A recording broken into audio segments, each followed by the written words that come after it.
Graça e paz, Deus abençoe a todos. Estamos ainda falando sobre providência e usando o texto aqui de Atos dos Apóstolos, no capítulo 13, o discurso, a pregação ou o sermão do apóstolo Paulo na igreja de Antioquia da Psídia. Antioquia da Psídia fica hoje onde é a Turquia, tá bom? O apóstolo Paulo foi enviado pela igreja de Antioquia da Síria. Então, olhando o mapinha, Antioquia da Síria, ele seguiu, eu falo assim, ele subiu, ele não subiu, tá? Ele caminhou, virou à esquerda ali e acabou, não é bem ali, né? No mapa fica mais perto. Agora, quando tem que fazer uma jornada, apesar que ele fazia parte caminhando, parte em embarcações, o apóstolo Paulo parou em Antioquia da Psídia, que fica na Síria. Se você tiver a oportunidade de fazer uma viagem bíblica, entre aspas, né? Uma viagem de turismo que te permita passar por localidades que têm referências bíblicas em que a história ocorreu por ali, né? A marcha do Evangelho que deu a volta ao mundo e continua circulando através do mundo todo, seria uma viagem bastante interessante, bastante educativa, né? Talvez requeira mais de uma viagem, porque o tempo para conhecer minimamente todas as localidades pode não caber no bolso da maioria das pessoas. O apóstolo Paulo, como era de costume, parou na sinagoga que havia naquela cidade, com o propósito de comunicar a verdade a ele revelada, que Jesus, aquele que havia sido morto, Deus o havia ressuscitado e em Jesus, o Cristo, Deus havia cumprido as promessas no que diz respeito à redenção, à salvação do povo de Israel. Mensagem essa que devia ser enviada a toda a humanidade.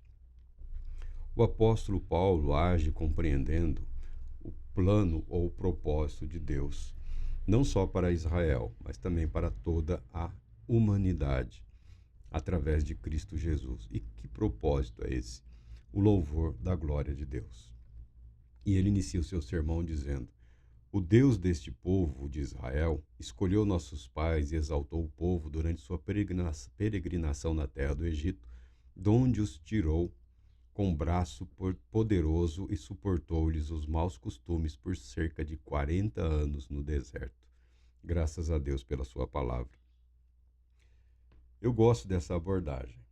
A abordagem que deixa explícita a soberania de Deus. Nós não temos como estabelecer uma relação de parceria, tá bom? Essa relação sonhada por alguns, ela não existe, tá? Deus não abre mão da sua glória. Deus não abre mão de ser Deus, de ser soberano. Eu sempre usei o texto ou a definição proposta por Langston, por respeitar a simplicidade, a clareza e a maneira como ele se detém no que é essencial. E quem quiser depois que se debruce aí nos livros e aprenda mais sobre outras áreas do que a Bíblia ensina, do que a teologia ou a filosofia ou qualquer que seja a área do conhecimento humano, todas elas, se a pessoa não for muito presunçosa, conduzem a Deus. Todas as áreas do conhecimento humano permitem que a vida humana se expresse ou se realize em termos de louvor da glória de Deus. É nesse contexto que o apóstolo Paulo está falando. Deus escolheu, Deus selecionou, Deus decidiu, Deus chamou Abraão dizendo: Abraão, é você. Abraão, o pai de Abraão, os avós, os irmãos, os tios, eram todos idólatras. Nesse momento em que você vê na história Deus convocando Abraão praticamente toda a humanidade daquela época havia caído no pecado da idolatria. É nesse ambiente, é nesse ambiente que Deus executa o seu plano, o seu propósito, ou seja, a continuidade ao seu plano, a sua palavra, a sua promessa, afirmada no Jardim do Éden ainda lá a semente que derrotaria o inimigo da humanidade, que esmagaria a cabeça da serpente. O Deus deste povo, Israel, escolheu os nossos pais, o Deus eterno, o Deus todo-poderoso, ou o Deus altíssimo, ou o sobremodo elevado, aquele com quem a humanidade havia perdido a comunhão. Isso não significa que esse Deus tivesse abandonado a humanidade. Está aí o propósito do povo de Israel, e é sobre isso que o apóstolo Paulo está fazendo. Se você pegar o sermão do apóstolo Paulo, invariavelmente, as primeiras pregações dele, conforme estão registradas na Bíblia, elas são esboços do que ele se propõe a ensinar ou a transmitir. Então, ele faz uma apresentação ali, ele tem um plano ali. Se você quiser pesquisar versículo a versículo, você verá que, conforme você caminha no entendimento desses textos, você é levado a algo maior, a uma compreensão maior. Via de regra, você será lançado de novo lá no Gênesis, vai caminhar pelos profetas, tá bom? É assim que o apóstolo Paulo agia. A primeira pregação dele era, assim, impactante. Ele já tinha ali uma carta de intenções, de todos os motivos dele. Tá? Ele não ocultava absolutamente nada, muito embora, por uma questão de tempo, ele não pudesse discorrer sobre absolutamente tudo. Mas ele nunca, em nenhum momento, ele escondeu. Ele escondeu absolutamente nada do que ele pretendia toda vez que ele pregou. É assim que o apóstolo Paulo ministrava nas sinagogas. Aqui ele declara o plano e o propósito de Deus para a nação, e ele afirma que ele está agindo em conformidade com esse plano, com esse propósito de Deus. Paulo está afirmando que está agindo dentro do contexto para o qual a nação ou o povo de Israel foi, por Deus, estabelecido, constituído, preservado através da história. Qual é? O louvor da glória de Deus. E ele declara o seguinte: escolheu nossos pais, foi Deus, não foi o acaso, não foi a sorte, não foi uma questão de competência, não foi uma questão de dedicação, não foi um insight, não, foi Deus, foi Deus. Foi Deus quem escolheu Abraão. Deus escolheu Abraão para, através de Abraão, estabelecer na sua descendência, na descendência de Abraão, especificamente aquele que veio através de um milagre, porque a mulher de Abraão era estéril e foi mãe aos 90 anos de idade, estabelecer um povo ou uma nação. Foi Deus quem escolheu, não foi obra do acaso. É isso que a Bíblia ensina. É isso que o John Piper está pretendendo explicar através do seu material. Há um conduzir de Deus da história e dos agentes da história.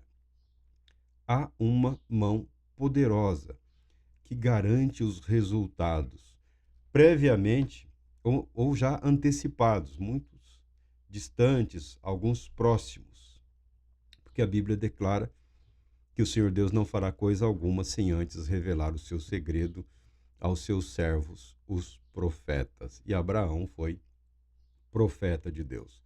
O próprio apóstolo Paulo é citado como um entre os profetas da igreja que havia em Antioquia da Síria. Tá? Deus não desamparou nunca o seu povo. Deus nunca deixou a sua palavra cair por terra. E não permitirá que caia por terra em relação a qualquer um de nós. A nossa dificuldade é nos localizarmos nesse plano, neste propósito. Alguns têm consumido aí um evangelho que é um evangelho importado, é um evangelho que vem com fast food, né, com comida rápida, um evangelho que se engole com pipoca, com Coca-Cola, com hambúrguer, com coisas, batata frita, né? É um evangelho que nem é saudável, né? Um evangelho que incha, que engorda, que tem muito sal, muito tempero, mas pouca alma, pouca vida ou pouco espírito. Tá? É uma versão do Evangelho de Cristo Jesus com vistas à criação de um mercado consumidor de coisas inúteis, de coisas vazias. Essa é a verdade.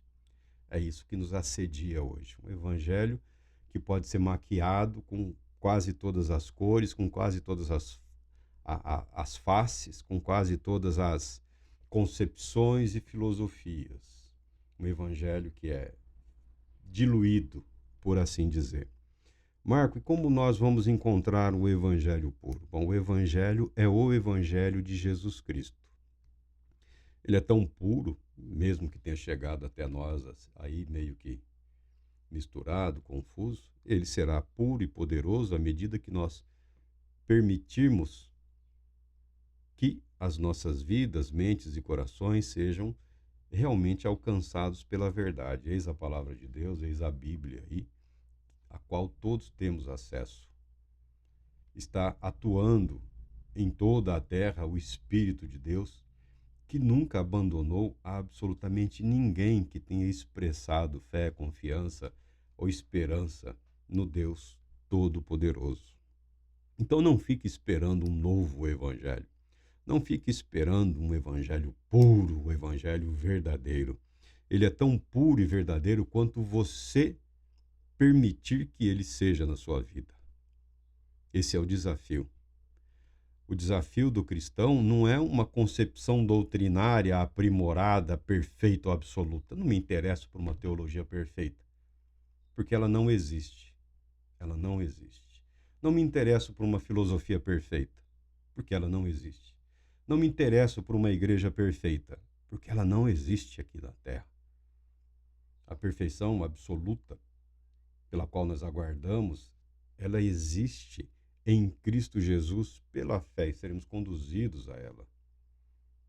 Não existe uma igreja perfeita, não existe uma igreja infalível, porque nós não somos perfeitos e nós não somos infalíveis. Ainda assim, a Bíblia deixa claro, deixa evidente que Deus não desistiu da sua criação. Quando a Bíblia ensina, quando o apóstolo Paulo está falando, o Deus deste povo escolheu os nossos pais, ele está dizendo, mesmo quando não éramos absolutamente em nada diferentes de toda a humanidade. É isso que a idolatria afirma e declara. Todos pecaram. Todos foram colocados abaixo da régua, do padrão de Deus. Todos pecaram, todos se tornaram carentes da graça de Deus. E é nesse ambiente que Deus retira um entre todos. Abraão era melhor? Não, Abraão não era melhor do que ninguém. Não é Abraão. Nunca foi Abraão. Ainda que nós compreendamos, busquemos através da história dele, o ato de fé, as decisões pela fé, todo o agir de Abraão, que emociona, que impacta, que nos ensina, que transmite verdades eternas, o fato é que Deus escolheu. Deus garantiu que a humanidade seguiria o plano que ele estabeleceu. E qual é? O louvor da glória de Deus. Não é o louvor da glória de Abraão, porque Abraão não tinha glória nenhuma. O Deus deste povo, o Deus Altíssimo, escolheu os nossos pais. Eu nunca entendi a aversão de Isaac pelo seu filho Jacó, pelo seu filho Israel. Isaac, o filho da promessa, é claro que ele é ali, fica oculto na sombra de Abraão. Abraão é o pai da fé, é o homem, é o amigo de Deus, é aquele que caminha com Deus, é aquele que é visto, que é conhecido como o homem que é amigo de Deus, tá? O filho da promessa se torna herdeiro da promessa e se torna um espectador da ação de Deus. Esse homem, esse patriarca, ele era apaixonado por um estilo de vida que ele nunca teve. E ele demonstrou esse amor através do filho Esaú, que não tinha nenhum compromisso com as tradições estabelecidas por Abraão, que não tinha nenhum compromisso com a administração dos negócios da família, com a própria família, que saía para caçar. O negócio dele, não que faltasse alimento, tá bom? Mas saía para caçar. Ou seja, não quero saber de responsabilidade. Perdemos algumas ovelhas, tem um urso atacando, tem um leão não sei onde, um animal fugiu, está chegando uma caravana, precisa... Não era para Esaú. O negócio de Esaú era sair para caçar. Apertou ele, dava uma fugida, voltava ao final do dia. E Isaac era apaixonado por esse filho, pela maneira irresponsável, inconsequente ou aventureira que esse filho vivia. Ao passo que Jacó, que vivia no entorno, no compromisso, na expectativa, aguardando o cumprimento da promessa, ainda que você possa questionar muitas das decisões e das atitudes de Jacó, de Israel, ele era o mais parecido com Isaac do que o próprio Esaú. Ele era mais parecido. Depois de todas as confusões, quando Isaac chama Israel para que ele vá aos parentes de sua mãe procurar uma esposa, nós vemos na Bíblia que quando Abraão procurou uma esposa para Isaac, ele mandou lá o seu mordomo, o escravo, que era mordomo, que era o administrador de todos os seus bens, ele enviou uma caravana. Abraão envia uma caravana, inúmeros homens, presentes, como uma maneira de garantir a sua filha, a sua irmã, estará bem cuidada, estará bem guardada, não sofrerá nenhuma necessidade. Mas o Isaac, quando chama o seu filho, ele praticamente joga esse jovem num desafio. Vá aos parentes de sua mãe e de lá traga uma esposa. Nós temos a impressão de que ele saiu de mãos vazias. Ele foi lançado numa jornada desafiadora. O pai quase o lança para a morte. Se é isso que você quer, se é isso que você pretende, se você quer ser o herdeiro das promessas, constitua uma família sem mim, sem a minha ajuda, sem os meus bens, sem as minhas propriedades. Mas não foi o magoadinho do Isaac que assim decidiu. Foi Deus.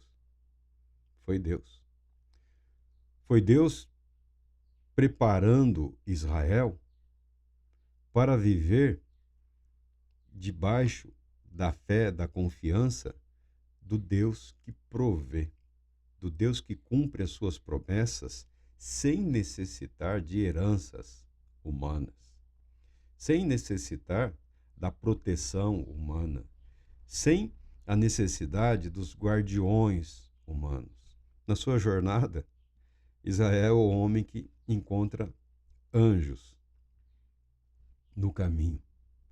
Ele foi guardado por Deus, ele foi guiado por Deus, foi Deus quem o fez prosperar. Foi Deus.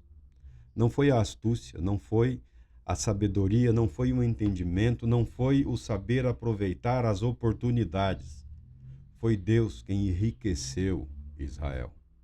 Foi Deus. É o que o apóstolo Paulo está dizendo. O Deus deste povo escolheu os nossos pais. Ainda que a ação do próprio pai de Israel tenha sido num momento de raiva, de ódio, de ressentimento, Deus se valeu dos erros humanos para garantir que a sua verdade viesse à tona. Deus escolheu, Deus decidiu. Nenhum sentimento, nenhuma emoção, nenhuma violência, nenhum ato humano pode ofuscar a glória de Deus. E também nunca jamais impedirá o plano ou o propósito de Deus. É sempre mais interessante que nós, como diz o apóstolo Paulo, de Deus, nos tornemos cooperadores, encontrando o nosso lugar, a nossa posição nesse plano maior. Que plano maior? Uma vida para o louvor da glória de Deus. É isso que o apóstolo Paulo está principiando, está colocando. O mesmo com Moisés. Não foi acaso, não foi por acaso. Um dos mais brilhantes estadistas da história da humanidade. Criado simultaneamente no conhecimento dos hebreus, que há um conhecimento ali. Há um conhecimento. Você vê só um povo tribal. Não é só isso. Não é só isso. Não é só uma tribo. Tá? Não é só uma tribo nômade. Há uma preservação de um conhecimento ali, de uma sabedoria ali. E, ao mesmo tempo, educado na sabedoria, no conhecimento da mais poderosa nação do reino da terra naquele período, que é o Egito. 40 anos que não foram suficientes para deixá-lo à altura do que Deus pretendia para a vida dele. Então ele foi lançado para mais 40 anos na terra dos midianitas, aprendendo com o sacerdote daquela região, o sogro dele, pastoreando os rebanhos, até que Deus decidiu revelar-se a ele. Moisés. Ele não foi o homem que foi pela sabedoria do Egito, pela sabedoria de Abraão, que chegou até eles. Ele não foi o homem que foi pela sabedoria e dos conselhos que ele obteve na cultura dos midianitas. Ele foi o homem que ele foi quando Deus tocou nele. Quando Deus decidiu: Moisés, agora é a hora. Moisés, você está pronto. Absolutamente nada do que acontece ou deixa de acontecer nas nossas vidas foge ao controle de Deus. Algumas pessoas até se desesperam. Essa é a diferença entre viver pela fé, aceitar que os nossos erros, que os nossos fracassos são responsabilidades nossas, totalmente nossas, e que o sucesso deve ser atribuído ao louvor da glória de Deus. Algumas pessoas não gostam disso, eles gostam de colocar o eu no meio, né? Esse tal de eu. Não, fui eu. Nós somos um pouco teimosos em relação a isso. Não, mas eu também mereço. Olha, em Cristo Jesus, Deus declara, Deus atribui méritos, valores, presenteia com dons aqueles que não merecem. É essa atitude de submissão a Deus que permite que a fé seja edificada sobre a verdade da palavra de Deus. Uma vida para o louvor da glória de Deus. Deus Todo-Poderoso te abençoe, te proteja, te conceda paz, muita paz.